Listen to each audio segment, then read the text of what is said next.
Hello YouTube family, this is doctor Ashu, your fitness and health expert. आपका स्वागत है मेरे इस यूट्यूब चैनल पर, जहां पर हम बात करते हैं body building, lifestyle, fitness and main sexual health के बारे में। तो अगर आप मसल बिल्डिंग करना चाहते हैं या अपने हेल्थ गोल अचीव करना चाहते हैं तो ये चैनल आप ही के लिए है। तो दोस्तों, आज का हमारा टॉपिक है 4 easy and best tips for muscle building. तो ज़्यादातर आपने देखा होगा, इंडिया में लोग बल्किंग फेज के टाइम पर मसल मास कम गेन करते हैं और एक्सेसिव फैट ज़्यादा गेन कर लेते हैं और फिर उसको बल्किंग का नाम देते हैं, जो कि सही नहीं है। आज मैं आपको बताऊंगा the scientific methods of bulking के बारे में। तो दोस्तों, बल्किंग होती क्या है? The process of increasing size and strength of muscles, यानी आपकी मसल्स का साइज और स्ट्रेंथ दोनों एक साथ गेन होना, इसको हम बल्किंग बोलते हैं। और इसके लिए आपको 3 स्टेप्स फॉलो करने होते हैं। नंबर 1 पे आती है एक्सरसाइज, नंबर 2 न्यूट्रिशन और नंबर 3 रेस्ट। तो चलिए सबसे पहले हम एक्सरसाइज के बारे में बात करते हैं, यानी वर्कआउट। ज़्यादातर बिगिनर्स इस फर्स्ट स्टेप में ही गलती करते हैं, ये सोचकर कि वो जितनी ज़्यादा एक्सरसाइज करेंगे, जितना ज़्यादा वर्कआउट करेंगे, उतना ही ज़्यादा उनका मसल मास गेन होगा, उनका वेट गेन होगा। पर उनकी अप्रोच गलत है। ज़्यादातर बिगिनर्स ये सोचकर 2-2 घंटे तक जिम में एक्सरसाइज करते रहते हैं। इससे उनका मसल मास या साइज तो गेन होने वाला नहीं है, बल्कि ओवर ट्रेनिंग करने से जो रिजल्ट्स उनको मिलने चाहिए थे, वो रिजल्ट्स भी उनको नहीं मिलते। तो बल्किंग के लिए आपको maximum 45 minutes to 1 hour exercise करनी चाहिए। और अगर आप बड़ी मसल ट्रेन कर रहे हैं, जैसे चेस्ट, बैक, शोल्डर और लेग्स, तो आपको हर मसल की 4 एक्सरसाइजेज करनी चाहिए और हर एक्सरसाइज के 3 से 4 सेट्स आपको लगाने चाहिए। और अगर आप छोटी मसल ट्रेन कर रहे हैं, जैसे बाइसेप, ट्राइसेप और काफ्स, तो आपको हर मसल की 3 एक्सरसाइज करनी चाहिए और हर एक्सरसाइज के 3 से 4 सेट्स आपको लगाने चाहिए। साथ ही 8 से 12 आपकी रेप रेंज होनी चाहिए। और आप कोशिश करें कि आप इतना वेट पुट ऑन करें कि आप जब 12th रेप तक पहुंचे तो आप फेलियर अचीव कर सकें। साथ ही आप ध्यान दें कि आपका पोस्चर और आपकी टेक्निक भी परफेक्ट हो। आई नो परफेक्शन आने में वक्त लगता है, पर आप अपना फोकस बनाए रखें, आपको परफेक्शन भी मिलेगा और रिजल्ट्स भी मिलेंगे। अगर आप हफ्ते में 5 दिन एक्सरसाइज करते हैं तो बल्किंग करने के लिए सफिशेंट है। आप इस रूटीन को इस तरह फॉलो कर सकते हैं, जैसे 3 days on 1 day of, 2 days on 1 day of. यानी आप मंडे, ट्यूसडे, वेडनेसडे एक्सरसाइज कीजिए, थर्सडे आप रेस्ट कीजिए, फ्राइडे, सैटरडे आप फिर से एक्सरसाइज कीजिए और संडे आप रेस्ट कीजिए। इससे आपका वर्कआउट तो अच्छा होगा ही, पर आपकी रिकवरी भी फास्ट हो जाएगी। और आप जो भी वर्कआउट प्लान फॉलो करते हैं उसको मिनिमम 10 to 12 वीक तक फॉलो करें, उसके बाद ही आप उस रूटीन को चेंज करें। अगर आप कोई भी वर्कआउट प्लान 10 से 12 हफ्ते तक फॉलो करते हैं और उसके बाद चेंज करते हैं तो आपको कंटिन्यूस रिजल्ट्स मिलते रहेंगे। तो अब यहाँ पर एक मिसकंसेप्शन आता है कार्डियो को लेकर। तो क्या बल्किंग के टाइम पर कार्डियो करनी चाहिए? अगर आपका वजन बहुत कम है, आप बिल्कुल स्किनी हैं, तो आप स्टार्टिंग में कार्डियो अवॉइड कर सकते हैं। लेकिन जैसे ही आप थोड़ा मसल मास पुट ऑन करते हैं, आपका वेट गेन होता है, तो आप उसके बाद मॉडरेट कार्डियो अपनी एक्सरसाइज में ऐड कर सकते हैं। आप हफ्ते में 2 से 3 दिन 20 मिनट तक कार्डियो कर सकते हैं। यहाँ पर एक पॉइंट और आता है, वो है प्रोग्रेसिव ओवरलोड। आप जो भी एक्सरसाइज कर रहे हैं, जो भी वेट आप लिफ्ट कर रहे हैं, आप कोशिश कीजिए हर हफ्ते उस वेट में थोड़ा थोड़ा वेट ऐड करने की। हम इसको बोलते हैं प्रोग्रेसिव ओवरलोड। इससे आपकी मसल ग्रोथ बूस्ट होगी, आपकी स्ट्रेंथ बढ़ जाएगी। तो अब चलते हैं अपने अगले पॉइंट पर, जो कि है न्यूट्रिशन। ज़्यादातर बिगिनर्स वज़न बढ़ाने के लिए ज़्यादा खाना शुरू कर देते हैं, जिससे उनका वज़न तो बढ़ता है, पर मसल मास से ज़्यादा उनकी फैट परसेंटेज बढ़ जाती है, जो कि हमें नहीं करना है। देखिए, मसल गेन करने के लिए ज़्यादा खाना तो ज़रूरी होता है, पर आपको कितनी कैलोरीज की ज़रूरत है ये आपको पता होना चाहिए। अगर आप अपनी मेंटेनेंस कैलोरीज से 500 कैलोरीज ज़्यादा कंज्यूम करते हैं पर डे, तो आपको बल्किंग में बेटर रिजल्ट्स मिलने लगेंगे। तो आप अपनी कैलोरीज काउंट कैसे करेंगे?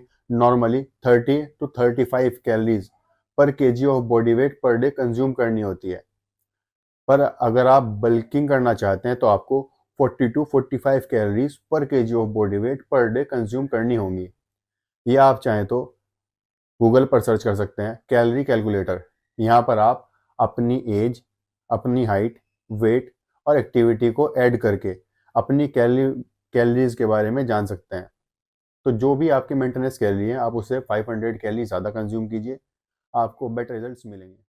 तो दोस्तों, आप इन कैलोरीज को कंज्यूम कैसे करेंगे, तो ये डिपेंड करता है आपके शेड्यूल के ऊपर। मैं आपको नहीं बताऊंगा आपको 5 मील लेनी चाहिए, आपको 6 मील लेने चाहिए, ये आपके ऊपर डिपेंड है। आपका जो शेड्यूल है आप उस हिसाब से इन कैलोरीज को डिवाइड कर सकते हैं। आप चाहें तो दिन में 4 मील ले सकते हैं, इनको आप 5 मील में डिवाइड कर सकते हैं, या 6 मील में भी इनको आप डिवाइड कर सकते हैं। पर जो भी कैलोरी आप कंज्यूम कर रहे हैं वो सब बेस्ट कैलोरीज होनी चाहिए। जंक फूड नहीं होना चाहिए, शुगर नहीं होनी चाहिए। तो आपको ध्यान रखना है कि आपको बल्किंग करते हुए हेल्दी ईटिंग करनी है। हेल्दी ईटिंग मीन्स आपकी जो कैलोरी है उसमें से 50% आपकी कार्बोहाइड्रेट से आनी चाहिए, 30% आपकी प्रोटीन से आनी चाहिए और 20% आपकी फैट से आनी चाहिए। आपको एक बात का और ध्यान रखना है, जैसे जैसे आपका वेट गेन होगा तो आपकी कैलोरिक रिक्वायरमेंट भी बढ़ेगी। तो जो आपका बॉडी वेट है आप उसके हिसाब से हर महीने अपना बॉडी वेट करें, और जो आपका बॉडी वेट आता है उसके हिसाब से आप अपनी कैलोरीज बढ़ाते रहें। अगर आप सेम कैलोरीज कंज्यूम करते रहेंगे तो आपकी मसल ग्रोथ स्लो हो जाएगी। Oh no! अब अपने पॉइंट नंबर 3 पर आते हैं, जो कि है पेशेंस एंड कंसिस्टेंसी। यानी body building, muscle building, bulking करना, ये एक मैराथन है, कोई स्प्रिंट नहीं है। ये एक लॉन्ग टर्म जर्नी है। तो आप ये ध्यान रखें, आप 1 महीने, 2 महीने या 3 महीने में अपनी बॉडी ट्रांसफॉर्म नहीं कर सकते हैं। आपको पेशेंस के साथ, डिसिप्लिन के साथ कंसिस्टेंट रहना होगा, तभी आपको बेटर रिजल्ट्स मिलेंगे। तो आपको मोटिवेट रहना है, डिमोटिवेट नहीं होना है। मैंने अपने स्टार्टिंग फेज में 6 महीने तक अपने बेसिक्स, पोस्चर और स्ट्रेंथ पर फोकस किया था, और उस टाइम पर मैंने बहुत सारी गलतियां की थी, और इसीलिए मैं ये वीडियो आपके साथ शेयर कर रहा हूँ ताकि आप ये गलतियां ना करें। तो अब बात करते हैं सप्लीमेंट के बारे में। जब आप बिगिनर होते हैं तो आपको तरह तरह के सप्लीमेंट सजेस्ट किए जाते हैं।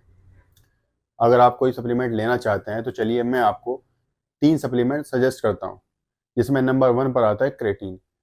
क्रेटीन एक मोस्ट रिसर्च सप्लीमेंट है, इस पर काफ़ी स्टडी हुई है और ये बहुत सेफ है।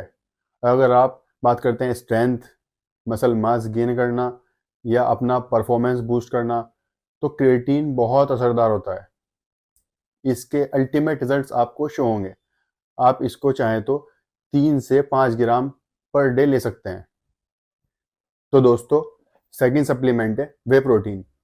वे प्रोटीन में वो सारे एसेंशियल अमीनो एसिड आपको मिल जाते हैं जो कि आपकी मसल ग्रोथ और रिकवरी के लिए ज़रूरी होते हैं। आप इसको वर्कआउट के बाद लेते हैं तो ये क्विकली एब्जॉर्ब होकर आपकी मसल रिकवरी फास्ट कर देता है। तो अब बात करते हैं सप्लीमेंट नंबर 3 की, जो कि है मल्टीविटामिन एंड मिनरल्स। दोस्तों, आप कितनी भी अच्छी डाइट लेते हैं, कितना भी न्यूट्रिशनल फूड खाते हैं, पर आपको मल्टीविटामिन और मिनरल्स की डेफिशिएंसी हो सकती है। तो इस डेफिशिएंसी को दूर करने के लिए आपको मल्टीविटामिन या मिनरल ज़रूर ऐड करना चाहिए। तो जब आप वेट गेन करना चाहते हैं तो आपको कैलोरी सरप्लस में तो रहना होता है, तो आपको आपके जिम ट्रेनर्स कई बार मास गेनर या वेट गेनर सजेस्ट कर देते हैं, जिसमें कि एडिड शुगर और चीप क्वालिटी कैलोरीज होती है। तो ये आप ना लें, ये आपकी हेल्थ के लिए बिल्कुल अच्छा नहीं होता है। इससे आपकी जो कैलोरिक नीड है वो तो पूरी हो जाएगी, पर ये आपकी हेल्थ के लिए बिल्कुल अच्छा नहीं होगा। तो दोस्तों, अब बात करते हैं रिकवरी के बारे में। ज़्यादातर लोग वर्कआउट, डाइट और सप्लीमेंट ये तो ले लेते हैं, पर वो रिकवरी नहीं कर पाते। रिकवरी में सबसे पहले आता है स्लीप। मिनिमम 7 से 8 घंटे की डीप स्लीप लेना ज़रूरी होता है, जिससे आपकी मसल रिकवरी फास्ट होती है, मसल ग्रोथ होती है, और मोस्टली जो आपकी मसल ग्रोथ होती है वो रिकवरी फेज में ही होती है। इसके अलावा अगर आप चाहें तो आप अपनी बॉडी मसाज करा सकते हैं। आप वीकली या 15 दिन में एक बार अपनी बॉडी मसाज करा सकते हैं। इससे आपकी रिकवरी फास्ट होगी, मसल ग्रोथ बढ़ेगी और आपको बेटर फील होगा। तो दोस्तों आई होप आपको ये वीडियो अच्छा लगा होगा, आपके काफ़ी डाउट्स क्लियर हुए होंगे। अगर आपको वीडियो अच्छा लगा है तो सब्सक्राइब कीजिए, लाइक कीजिए, शेयर कीजिए। आज के लिए इतना ही, मिलते हैं अपनी अगली वीडियो में। तब तक के लिए stay safe, stay strong, stay natural. जय हिंद।